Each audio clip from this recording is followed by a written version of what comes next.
Welcome to episode 16 of Directed by Steven Spielberg. We're almost at the halfway mark in this series, and I hope you're all enjoying this journey as much as I am. Today's film is one that has garnered mixed reception over the years, but is close to my heart, and that is the 1997 sci-fi action The Lost World: Jurassic Park. This is the sequel to the universally beloved Jurassic Park, the only other sequel that Spielberg would direct in his career, not named Indiana Jones. As a die-hard Jurassic Park fan, I always thoroughly enjoyed The Lost World growing up, despite all of its flaws. Regardless, the task for me today is to discuss this film as objectively as possible and assess Spielberg's impact on the film. Let's get started. The Lost World: Jurassic Park is the 1997 follow-up to Jurassic Park, this time set on a second island called Isla Sorna, Site B, where the dinosaurs roam free and there are no fences. An incident involving a little girl occurs at the beginning of the film, placing the island's preservation in jeopardy, which leads John Hammond to recruit Ian Malcolm and a team to go to the island to document the dinosaurs in a peaceful environment, in the hope of effecting non-interference policy. Malcolm initially refuses before discovering Hammond has already sent his girlfriend, paleontologist Dr. Sarah Harding, to the island alone, which prompts him to go there on a rescue mission. Simultaneously, Hammond's nephew Peter Ludlow is seizing control of InGen and taking his own party to the island to capture dinosaurs and bring them back to the mainland in the hope of achieving what his uncle never could, a functioning dinosaur theme park. As predicted, things go sideways on the island as the two parties collide and are hunted by the two T-Rexes as the group makes their way across the island in search of rescue. Big game hunter Roland Tembo has his sights set on the buck T-Rex to claim as his ultimate hunting prize. With their aspirations of capturing the dinosaurs in tatters, he manages to tranquilize the buck for transport to San Diego, along with its baby. In a King Kong-like turn of events, the ship carrying the T-Rex crashes ashore, unleashing the Rex on San Diego. Chaos ensues as Ian and Sarah race to find the baby Rex and return it to its dad, before the authorities can execute the buck. They succeed in the nick of time and the dinosaurs are safely returned to Isla Sorna, which has now been classified as a nature preserve. The end. Okay, so there's a lot to talk about with this film as it's an absolute mixed bag when it comes to quality. On the one hand, some of the set pieces are truly incredible and have you on the edge of your seat. On the other hand, some of the plot elements are quite contrived and character decisions do not make a lot of sense. Let's start off with the good aspects. The obvious standout of the film is the cliff sequence involving the trailer. The whole sequence is classic Spielberg from start to finish, and his most commonly used trait of concealment is on full display. It starts in the high hide, where Malcolm boldly tells his daughter Kelly that they are safe, and this is nothing like last time, only to be immediately met with the roar of a T-Rex.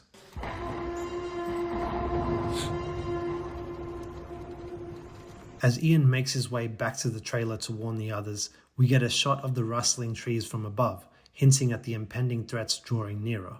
He enters the trailer and we see one of the vehicles get immediately tossed over the cliff. And right here is one of the best shots of the film. It's an expert piece of framing, similar to in Jaws, where he zooms in on the main characters whilst clearly leaving empty space in the frame for something else, usually menacing, to appear. In this case, not just one, but two T-Rexes. The calmness of them is even more frightening, which is intentional as we're meant to breathe a sigh of relief before the carnage begins. It's concealment once again as we see the trailer continue to be pushed off the cliff without showing the T-Rexes actually doing it. But then the most intense scene of the film is when Sarah falls onto the glass, with the cracks slowly appearing with each apparent movement. It's edge-of-your-seat stuff and is arguably one of the most intense set pieces in any Jurassic Park film. Another great display of concealment in The Lost World is the long grass scene with the velociraptors stalking the men in the field. We see the moving grass and the men being pulled to the ground for a considerable amount of time before we get our first proper shot of a raptor. There are some zoom-in close-ups as well as some nicely planted Spielberg lights. Even a first-person perspective shot from the dinosaurs as they stalk one of the characters. There are some other great set pieces, namely the game hunt, rounding up the dinosaurs. It's a great scene that helps us pity the dinosaurs more, feeding into the theme of the film. Also, the camp sequence with the T-Rex is truly terrifying, as is the raptor attack towards the end. And of course, seeing the T-Rex let loose on the mainland is kind of the thing young boys' dreams are made of, even if it doesn't make much sense how it gets there.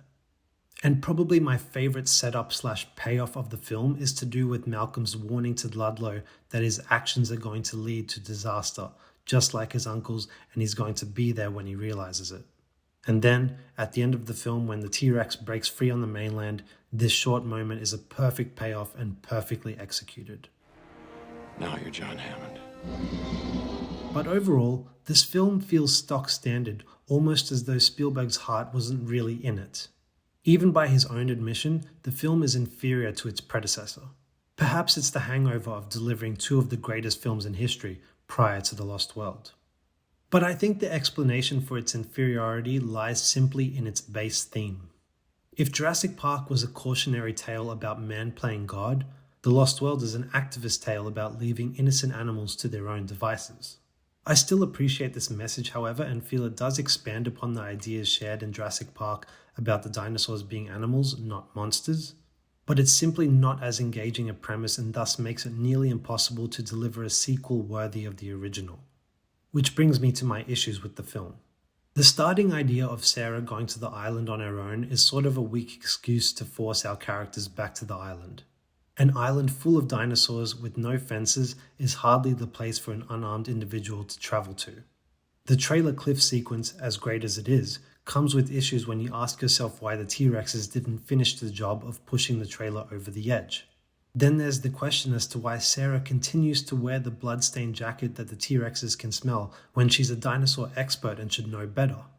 But perhaps the biggest issue of all is how the ship containing the T-Rex crashes ashore. The implication is that the T-Rex ate all the crew, which they show us. The issue, however, is how did the T-Rex get into the cockpit, eating everyone inside, without destroying the cockpit? It makes no sense, but you can tell that the filmmakers clearly didn't care because they clearly just wanted an excuse to unleash the T-Rex on the mainland. There are a bunch of issues with the film, no doubt about it. It feels to me almost like a lack of care, perhaps studio interference to ensure X amount of action set pieces at the expense of storytelling. One of the criticisms that fans have of the film is to do with Jeff Goldblum's performance as Ian Malcolm. Many fans felt that they changed his character significantly compared to the first film, toning down his quirkiness and making him more of a typical leading man. Whilst I agree with this assessment, I disagree with the idea that this was a bad thing. Firstly, it shows growth in Malcolm's character since the first film, to have him more serious and even more cynical after his experiences. But I believe the main importance of the change is because in the first film, he is a supporting character and therefore has more leeway to be quirky and eccentric in order to contrast him against the more normal Dr. Grant. In The Lost World, however, he is now the main character, and having him be as quirky wouldn't have worked well with making him a believable leading man. So I can absolutely understand the slight change of character, both from a narrative and studio standpoint. Speaking of performances, I think the whole cast is solid, but the standout is undoubtedly Pete Postlethwaite as the hunter, Roland Tembo. I love the complexity and mystery of his character, as he alludes to past hunts and his motivations for hunting the buck.